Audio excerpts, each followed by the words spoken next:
At narito na naman ang mainit na balita mula sa mundo ng politika.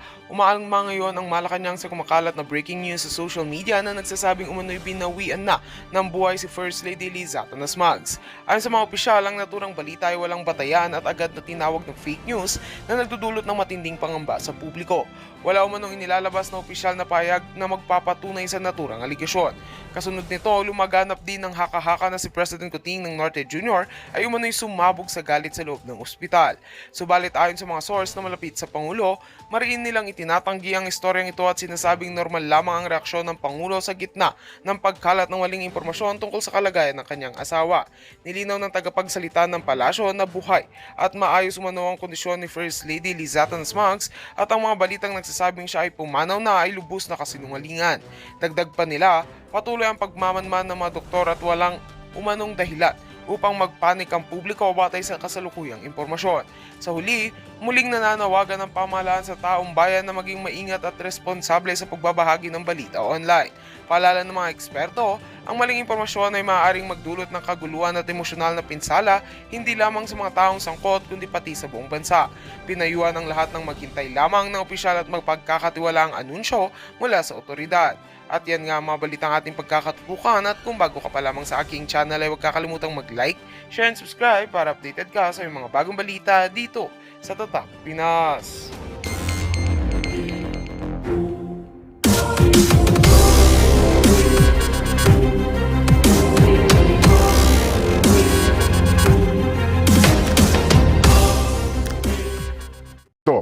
Naglabas din po ng statement. Mamaya, babasahin po namin ang statement ni Senator Bong Revilla, dating Senator Bong Revilla, no ha? Ukol doon sa pagkakabanggit din po ng kanyang pangalan.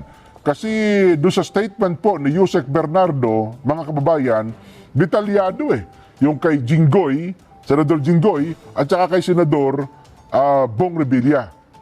Well, alam naman ata ng marami na si Yusek Bernardo ay noon pa man po, kakilala talaga, ni na Senator Jinggoy at saka ni Senator Bong, hindi lamang natin alam na aabot pala sa ganito ang usapan. Aabot pala sa ganito ang sitwasyon. Ayan. Pwede ba natin, hapyawan? Ano na ang sitwasyon ngayon sa loob ng Senado? Recess ba ngayon? Wala. Ayun. Recess ngayon daw ho sa Senado. Sabi ko nga sa inyo, mukhang nawala Nawala po yung interest ng ating mga kababayan sa pagdinig ng Senado sa araw na ito. Ang sabi pa naman ng Senator Ping Lacson, na ngayon po ay paus na paus din. Pati boses si Senator Ping Lacson mukhang hindi nakisama meron daw pong mga surprise witnesses at ang inaantabayan sana natin ay ituhong si Orly Gutesa kung haharap ba. Mukhang hindi po. Ang sabi nila, ang iniimbitahan dapat na magsasalita via Zoom ay ito po si Congressman Saldico. Pero sa halip na magsalita po via Zoom, dyan po sa pagdinig na ito, kahapon ay nagpalabas po ng pahayag si Atty. Roy Rondain, na hindi po makaka-join via Zoom si Congressman Saldico sapagkat meron daw pong medical procedures na gagawin sa kanya. Pero sa halip na gano'n na nangyari, ito na nga po ang ating binabanggit. Ano ba ito? Sinadya ba ni Congressman Saldico sa araw na ito gawin yung kanyang recorded statement na yon? Ngayon pa naman na nag-resume ang hearing ng Blue Ribbon at ngayon pa naman, Kuya at Irma, na birthday po sa araw na ito ni Speaker Martin Romualdez. Nako, happy birthday, Tambaluslos. May you all have the bad luck in the world. Bad luck, birthday mo. Lumabas yung best friend mo. At sabi niya, isa ka talagang yung pinsan mo kayo, mga kawatan, mga magnanakaw. 100 billion, di ba? Ito ba ang kanya pa-birthday kay Speaker? Mabigat. Kaya sabi ko nga sa inyo, mukhang marami pong nayanig sa statement na ito. Pwede ba natin ipanood? Ito huy again, sa mga nagtatanong, ipanunod namin sa inyo, alang-alang po sa kabatiran ng marami, baka iba'y hindi nakapanood sa social media, Pero ito po, official, galing doon sa mismong Facebook page ni Congressman Saldico. Wala pong nagsasabi na ito ay AI, fake, o ano pa man. Hindi po, walang ganon. Mula po kanina nang ito'y lumabas, halos sinasabi nilang ito po ay totoo, authentic. Mula po sa mismong media page ni Congressman Saldico. So, safe tayong ilabas ito. Ayun, alam na naman ng marami. Baka ilang minuto lang ito, part 1 lang daw ito Part 1. Ilang minuto ba ito? Almost 5 minutes. O sa kabatiran po ng marami, baka hindi pa po ninyo narinig sa mga nasa probinsya, yung mga nasa abroad, wala pong access sa social media. Ano ba? Ano ba itong pasabog ni Congressman Saldico? Sige nga po, panoorin natin. Banat! Nag-deliver papunta sa bahay nila Pangulong Bongbong Marcos at Speaker Martin Romualdez mag-insert o magpasok ng 100 billion worth of projects sa BICAM. Kaya po nyo, ulitin lang natin mga kareaksyon kasi marami pang hindi nakapanood sa ating mga kababayan. Pero dito, happy birthday, Tamba! Happy birthday! Wala kayong Merry Christmas! Congressman Saldico. Sige nga po, panoorin natin. Banat! Nag-deliver papunta sa bahay nila Pangulong Bongbong Marcos at Speaker Martin Romualdez mag-insert o magpasok ng 100 billion worth of projects sa BICAM. Sana po ay hindi nila ako mapatay bago ko mailabas ang lahat. Ginawa ko lang ang utos sa akin. Pero ngayon, handa na akong harapin ang lahat. Ginagamit ng administrasyon ang buong resources ng bansa para tumahimik ako. That he will shoot me if I will talk. Gagamitin ako bilang panakipbutas sa kanilang kampanya laban sa korupsyon. Hindi na ako mananahimik, ilalabas ko ang lahat ng katotohanan. May resibo, may ebidensya, at may pangalan. Para sa bawat Pilipino, alam ko na buo ang galit ninyo sa akin ngayon. Nauunawaan ko rin kung bakit. Lalo na at malaki ang halagang nakataya.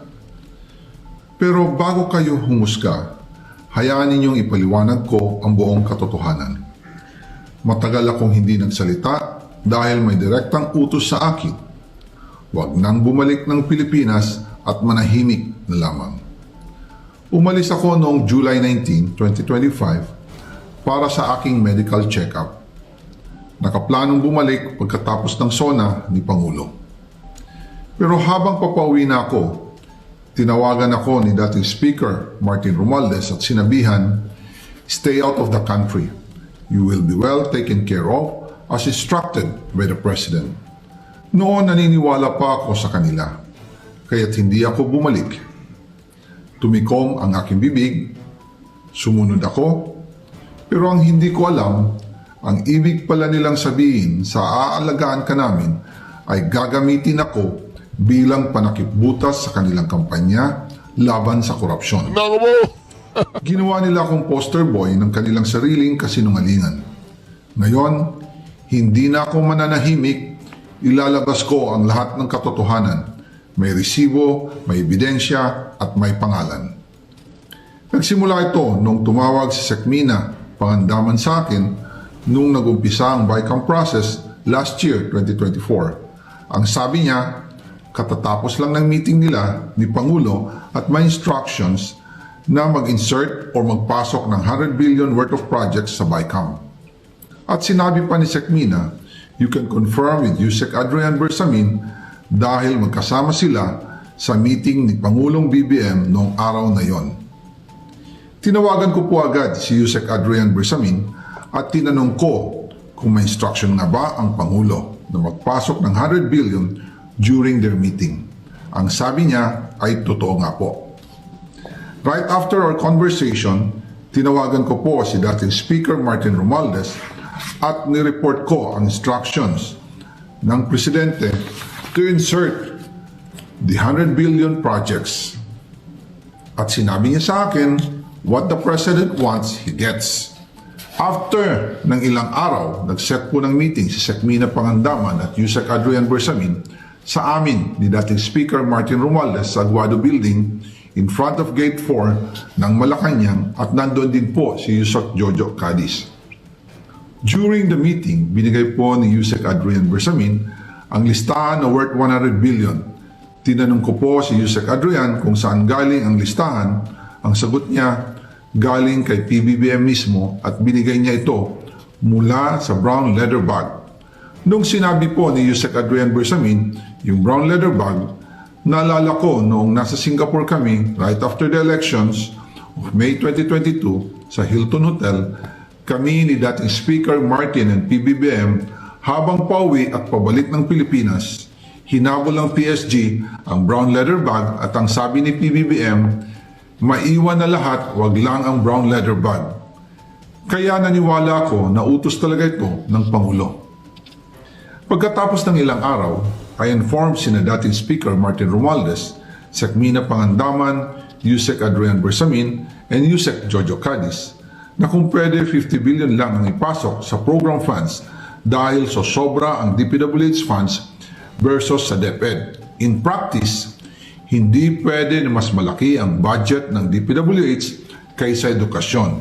And yung balance na 50 billion, ilagay na lang sa unprogrammed funds for the 2025 budget. Dahil Office of the President din ang nagre-release ng lahat ng unprogrammed funds. Pagkatapos ng isang araw, tinawagan ako ni Sec. Mina at sinabi ang mensahe ng Pangulo. Ipasok ninyo yan dahil pinangako na sa akin ni Speaker Martin yan. At hindi na pwedeng baguhin. Kumbaga, ang utos ng hari hindi pwedeng mabali. Again, I informed the Speaker and asked clearance about the instructions ng Pangulo. At ang sabi niya, wala tayong magagawa. Kaya po nagtataka ako kung bakit sinasabi ni Pangulo na hindi niya makilala ang budget, samantalang lahat na binawas at dinagdag sa mga ahensya ng gobyerno ay humihingi ng approval sa kanya si Sec. Mina Pangandaman. Yun po, hindi na ako magbibigay ng anumang komento. Ano ha? Kayo na po, baka limi-limiin na ninyo ang mga... Magbigay ka! Magbigay ka, sir! Anong limi-limiin? Lilimiin talaga namin yan.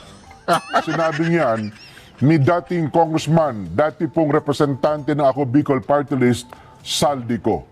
Hanggang ngayon po, mga kababayan, ay wala pang sagot ang mga personalidad na nabanggit ni Congressman Ko. Una po, Speaker Martin Romualdez, dating Speaker Martin Romualdez, wala pa pong sagot. DBM Secretary Mina Pangandaman, nabanggit din po ang kanyang pangalan. Sinisikap din po natin na makapagbigay ng kanyang reaksyon. Adrian Bersamin. Si Adrian Bersamin ba, saan ito nagtatrabaho? Kamag-anak ito ni E.S. Bersamin, si Adrian Bersamin. Wala pa rin pong statement ukol sa bagay na yan.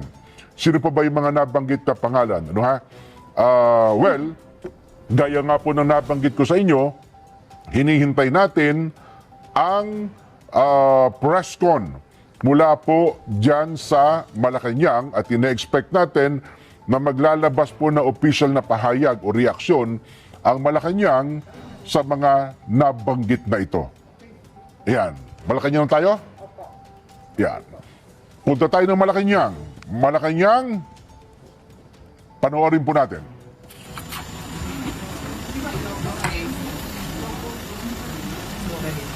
Ito na po yung Malacanang. Magsasalita na yung Malacanang. Happy, happy birthday! Happy, happy birthday! Tambalos! Los! RTBM.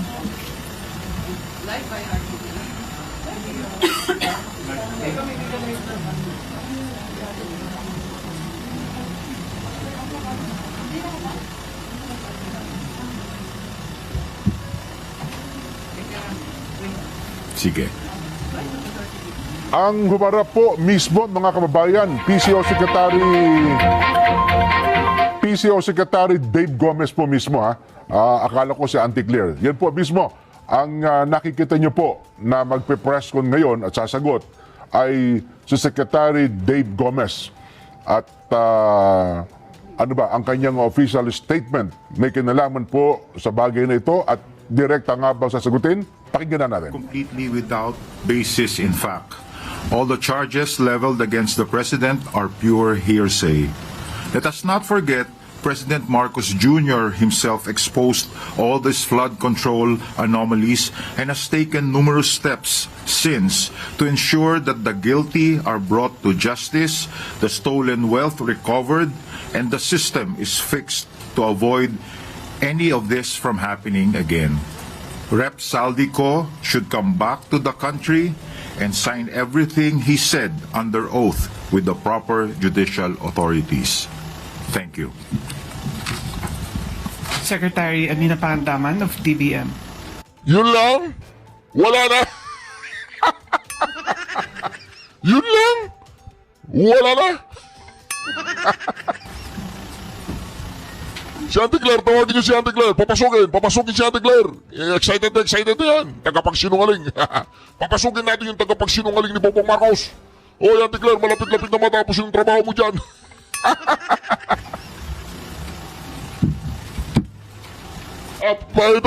Ito, pangandangan. Nabanggit ang pangalan. Ano pangalan ng pangandangan? Yung DBM. Ito lang, pangandaman. Magandang hapon po sa ating lahat. All appropriations ordered by the President is already in the National Expenditure Program. That is why it is called the President's Budget. So we reject any insinuations about it. The BICAM is purely under the power of the legislature. We respect and strictly follow the budget process and all our actions are above board. Kung maaalala nyo po ang proseso ng budget, ginagawa po ng executive ng 6 na buwan ang ating President's budget. Walang problema dyan. Yung 100 billion, sinabi na nga ni Saldico pagtatakpan mo pa Pero pibayaan kitang magsalita bago ko tawagan si BBM kung kailan siya bababa. Oy, Baba Marol! Out! Resign! Ano pang hinihintay mo dyan? Bulok ka na! National Expenditure Program. Ayon sa Constitution, we have 30 days after the State of the Nation Address para isubmit ang National Expenditure Program sa Kongreso.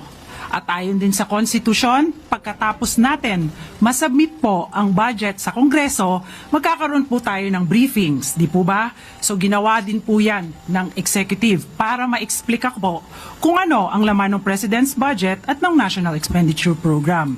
Pagkatapos po nun, magde-deliberate na po sila. Wala na pong role ang Office of the President, ang executive sa BICAM. Yun lang po. Maraming salamat po.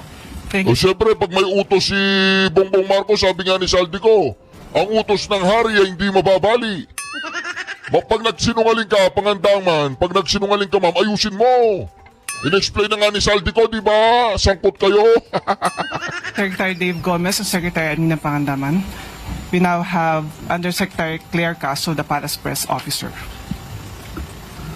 Ito na po. Simulan na natin ang putak. Oy, tagapagsinungaling na Malacanang, welcome back. Magandang araw, Malacanang Press Corps. Katatapos lang mag-ulat ng Pangulo kahapon ng mga nagawa upang mapanagot ang lahat ng sangkot. Oy, wala na po yung ginawa po ni Bongbong Marcos kahapon. Nawala na po na saysay, di ba? Nawala na saysay. Si Auntie Claire, ito, nawala tayo Napindot ko kasi malikot yung kamay ko di ba? Parang si Bongbong Marcos lang malilikot yung kamay. Have Undersecretary Claire Caso, the Paras Press Officer. Magandang araw, Malacanang Press Corps. Katatapos lang mag-ulat ng Pangulo kahapon ng mga nagawa upang mapanagot ang lahat ng sangkot. Sa loob lamang ng 3 buwan matapos ibunyag ni Pangulong Ferdinand R. Marcos Jr. ang mga irregularidad sa mga maanumalyang flood control projects ng bansa, marami na ang mga lumutang na personalidad at ang kanilang mga di umanong kinalaman dito. Kabilang narito ang dating kongresistang si Zaldico. Ang Ang pagkakasangkot ng pangalan ni Zaldico ay bunga ng mga ebidensya, mga testimonya, at mga di umanong pagpapayaman niya na makikita sa mga ari-ariang naipundar nila. Dahil lumiliit na ang mundo ni Zaldico, kailangan niyang umiwas at iiwas ang sarili. Hindi, lumiliit din ang mundo ni Bongbong Marcos. Pati yung mundo mo, kayong dalawa, magtanan na kayo. Doon sa Hawaii kayo pumunta, Hawaii. At mag-name drop kahit walang katibayan at laway lang ang puhunan. Para masagip ang sarili sa paratang ng pagnanakaw sa kaban ng bayan at mapalitaw na siya ang biktima, siya ay magtatahi ng maling kwento laban sa ibang tao. Magtuturo ng iba, puwera ang sarili niya, kahit na ang ari-arian niya at ng kanyang pamilya ay nagsusumigaw ng ebidensya laban sa kanya. Ang kanyang naging pahayag, mas nagbunga pa ito ng maraming katanungan imbes na sagutin ang kanyang papel dito sa sinasabing anomalya. Lahat ng mga sinasabi ni Zaldico ay pawang mga imbento lamang, walang basihan, walang ebidensya. Umuwi muna siya sa Pilipinas at sumpaan ang kanyang mga sinabi at harapin ang mga demanda o kaso laban sa kanya. Pakatandaan natin, nagsimula ito sa sinabi ng Pangulo sa kanyang Zona 2025. Mahiya naman kayo. Bakit niya pasisimulan ang malalimang pag-iimbestiga? Mag-establish ng ICI, Independent Commission to investigate the anomalous flood control project. Pasensya na po kayo mga kareaksyon kung naiirita kayo sa kanyang pagmumuka at sa kanyang boses. Kailangan lang nating pakinggan. Mantakin po ninyo, hindi pa inabot ng 1 taon sa dahig ang Pangulong Duterte. Sila-sila na ang mga kalaban ay nagkakagatan. Sila-sila na ang mga kareaksyon na nagkakalaglagan. Di ba hindi pa kumikilo si BP Sara? Sila-sila na yung talagang nagtitiraan na.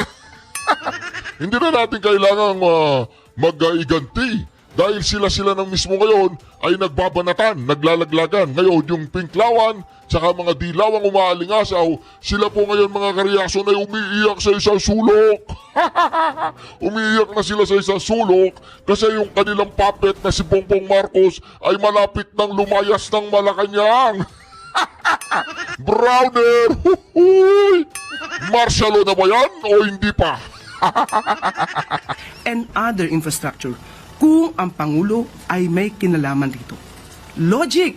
Hindi ba dapat na iiwasan niya ang issue nito kung siya mismo ang mapapasok? Ang investigasyon na sinimula ng Pangulo ay unti-unti nang nagbubunga. Malinaw na ang mga pangyayari. Papalapit na ng papalapit tayo sa katotohanan. Kaya't pinipilit ilihis upang makaiwas ang mga tunay na may sala. Kayo ang naglilihis eh. Palagay ko mga kareaksyon mapapauwi na si Zaldico niyan. Ang gagawin ni Remulla niyan, yung kanyang passport, i-cancel yung passport, susulat na sa Interpol. Pagdating sa Pilipinas, ikukulong si Zaldico.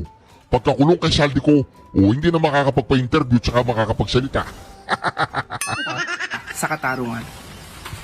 At handa na po akong tugunan ng inyong mga katanungan. Maricel Halili from TV5. Yusek, magandang hapon po. So ano po ang plano natin kay Congressman Zaldico? Because I understand ang sinabi ni Presidente, we cannot cancel his passport. Pero ano po yung plano natin ngayon para mapauwi siya dito sa Pilipinas? Ito po ay nasa kamay na rin po sa ating pagkakaalam ay may pending na po mga complaints na naisampas sa kanya.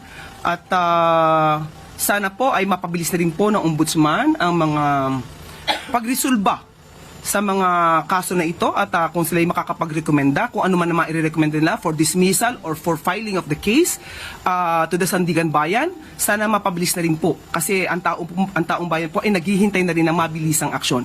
Hindi po siya mapapauwi sa ngayon dahil ang naaayon po sa batas, ang hindi pa po nakakasuhan at tinuturing na pugante dahil wala pa pong warrant of arrest na nai-issue ang court o kaya ay siya naman ay hindi pa naman convicted at siya'y tumakas. At hindi natin masasabi na yung kanyang passport ay naisagawa at nai-issue ng, through a fraudulent act.